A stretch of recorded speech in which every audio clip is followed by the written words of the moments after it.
Okay, so now I've dealt with the difference between pluralistic tolerance and traditional tolerance. I've addressed some of the major logical fallacies of pluralistic tolerance, and now I'm moving on to address some of the major ethical fallacies of pluralistic tolerance. So pluralistic tolerance at an ethical level, hopefully we can all agree that some things are worth fighting for.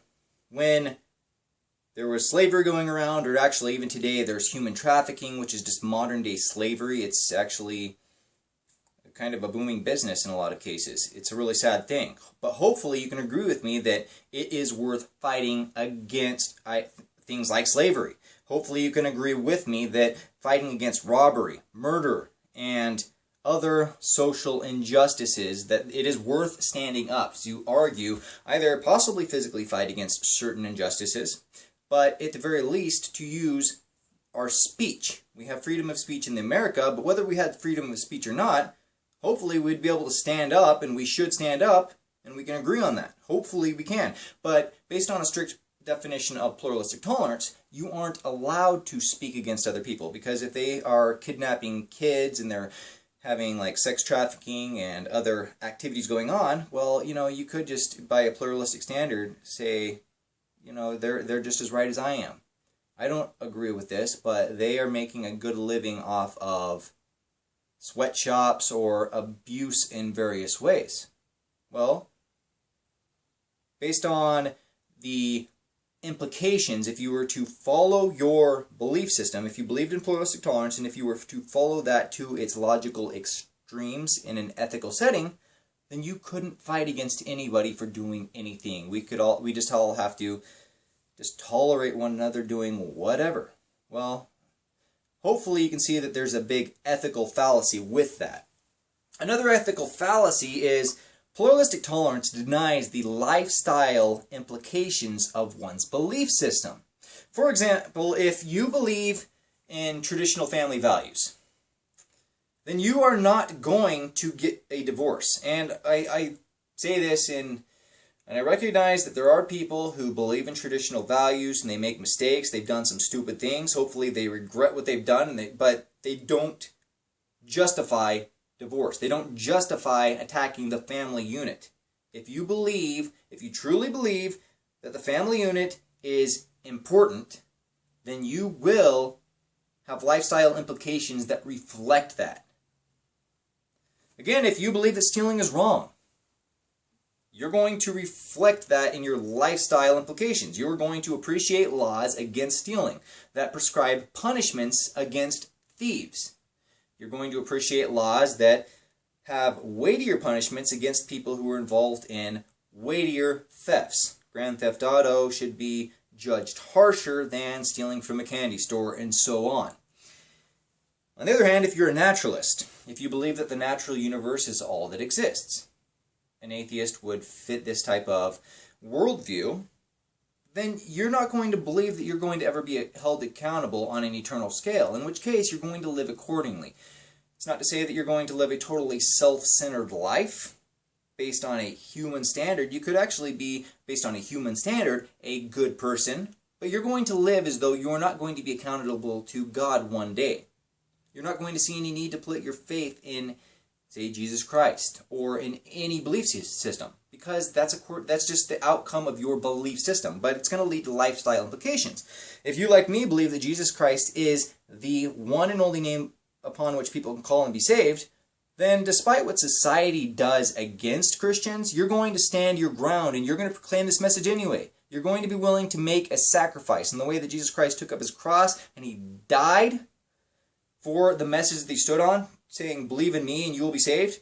So I'm going to be likewise, figuratively speaking, taking up my cross behind him to do what I can to point people to him. Society's not going to be able to change me if that's really what I believe. It's just going to be the logical outcome of my worldview. Your belief system determines ultimately what you're going to do in life. They have logical implications. Pluralistic tolerance denies this, and a lot of people just don't think about it, but really what you believe leads you to do what you do in life. Another example would be like hedonists or hedonists. So people who believe that pleasure is the chief good in life. If you believe that pleasure is the chief good in life, then you're going to live a life that very obviously tries to maximize pleasure and avoid pain. And in one way or another, whether it's a totally self-centered lifestyle, even based on a human standard, or whether maybe you're trying to maximize the pleasure of society overall, the thing is, if you believe that pleasure is the chief good, then you are going to try to maximize what you value, and you're going to try to avoid pain.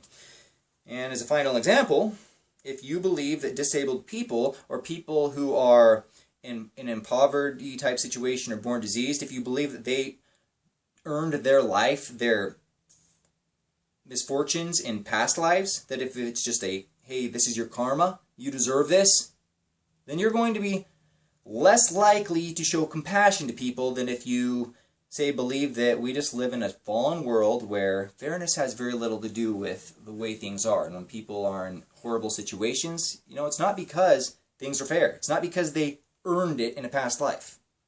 Anyway, lifestyle implications stem from your belief system, but pluralistic tolerance tries to deny it. And as a result of this kind of thinking, it would justify, say, a husband in saying, you know, I don't love my wife anymore. And according to pluralistic tolerance or society way of thinking, divorcing my wife is just as valid as staying faithful. Getting involved in this affair with somebody who I love, and I don't love my wife anymore, that's just as valid as staying faithful to the marriage vows that I made, saying, I'm going to stick with you till death do us part. Again, based on a strict pluralistic tolerance thinking, you know, you could justify human trafficking. If you are especially a human trafficker, you might be able to use pluralistic tolerance to deny your lifestyle implications from what you believe, and you're just going to be like, well, you know, I'm making a good life here by doing what I'm doing, and it really doesn't matter anyway. I'm just as right as anybody else. I'm being comfortable. You might make yourself feel better by, I don't know, feeding your human trafficked slaves a little bit better or something, but you can justify all sorts of human injustice, social injustice. You have a lot of people in society today who, based on a pluralistic tolerance standard, justify laziness. It's like, why should I get a job when I can easily get on welfare and be comfortable for myself and not have to work? Why should I apply myself? Nobody can say I'm wrong for this because pluralistic tolerance says that everybody is equally right. And it's not my fault anyway, it's just the way things are.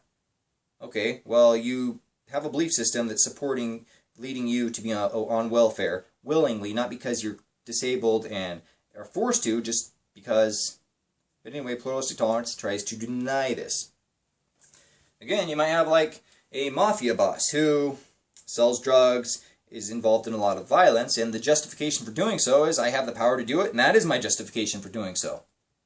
And pluralistic tolerance, you know, it can be a very nice system for justifying all the injustices that you are not only tolerating, but you're being involved in.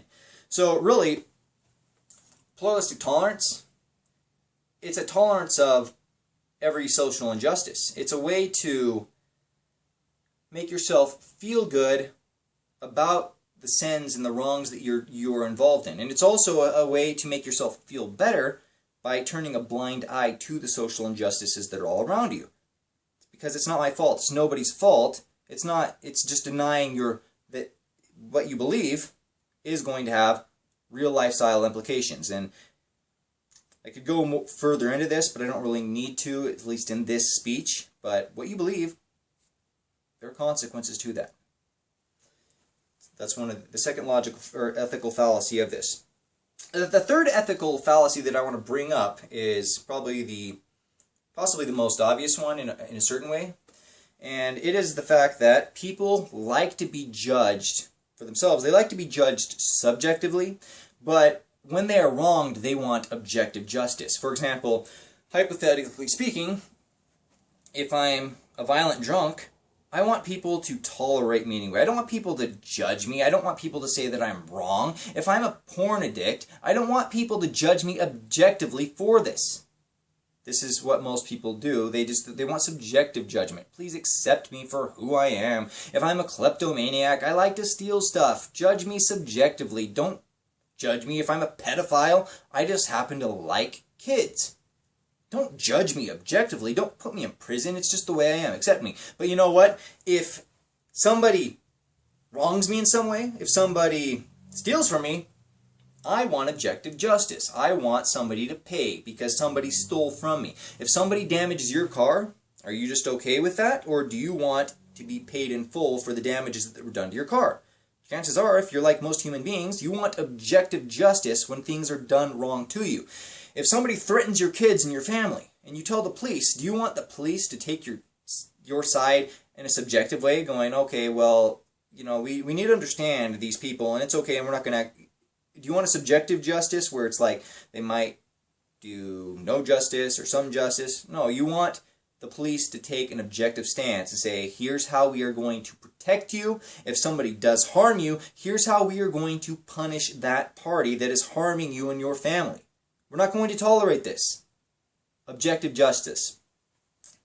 That just leads simply into, it's kind of another double standard. Just as there's a logical double standard to pluralistic tolerance, so there's the ethical double standard. I want subjective justice done to me, but I want objective justice when people harm me. And that's a huge problem right there.